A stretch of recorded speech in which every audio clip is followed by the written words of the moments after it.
Greetings. Today I'm reading a passage from my debut novel, Cape of Storms. After a 20-year journey, it was finally published last Friday. So it's really good to be sitting here reading a passage for you.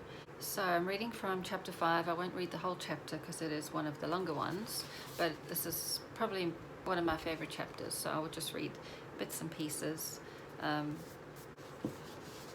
The annual visit to my Oma, who lived in a far-flung dorpie called Coetziersdorp, remained the highlight of my year. Coetziersdorp made its home in the Karoo, a 9-hour drive from Seabreeze.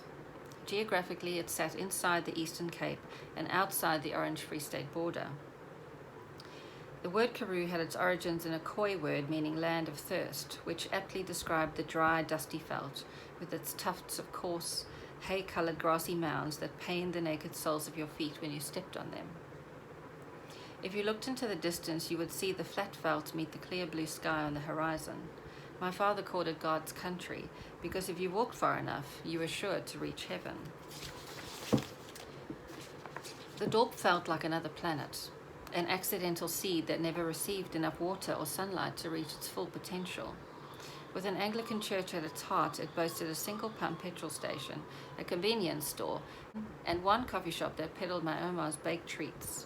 That was the extent of it. The dorp streets had never been tarred, so people walked instead of drove.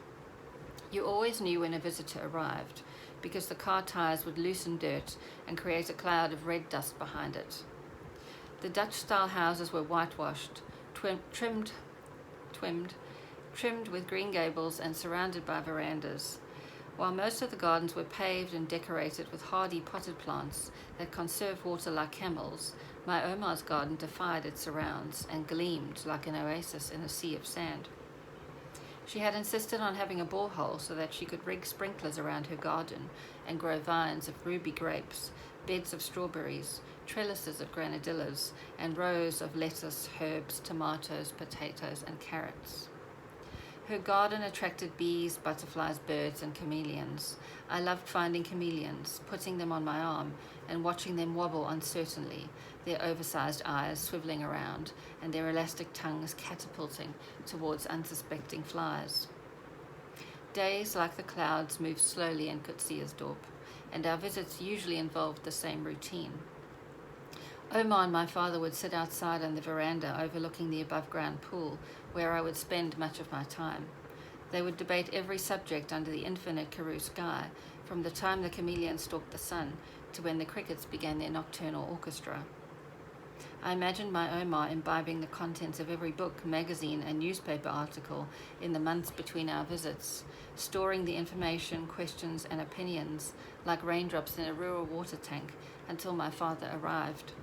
While my Oma and father debated outside, Eunice, my Oma's maid, would slave away in the sweltering kitchen, baking syrupy cook sisters and sausage rolls for my father's eating pleasure. Every now and then my Oma would go inside to check on Eunice. I could hear her from the pool giving orders in Afrikaans, and Eunice answering her back in the oppressor's language. I could not get used to the sound of an African voice speaking Afrikaans, the mechanism of apartheid personified by the thing it fought to oppress. If Mohini and I were on the lowest rungs of the ladder, then Eunice surely lived at the bottom. I would listen to my Oma's commands, wince at her dismissive tone, and eventually speak up for the silent woman whom society happily oppressed. My Oma's long, cold stares told me she didn't like my irreverence, but should my father reprimand me, she would hush him halfway through and send him out of the kitchen.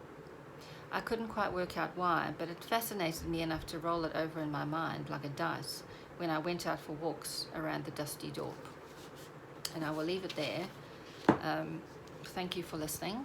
I would like to say a very big thank you to everyone who has already bought a copy and who have given me further support by writing reviews.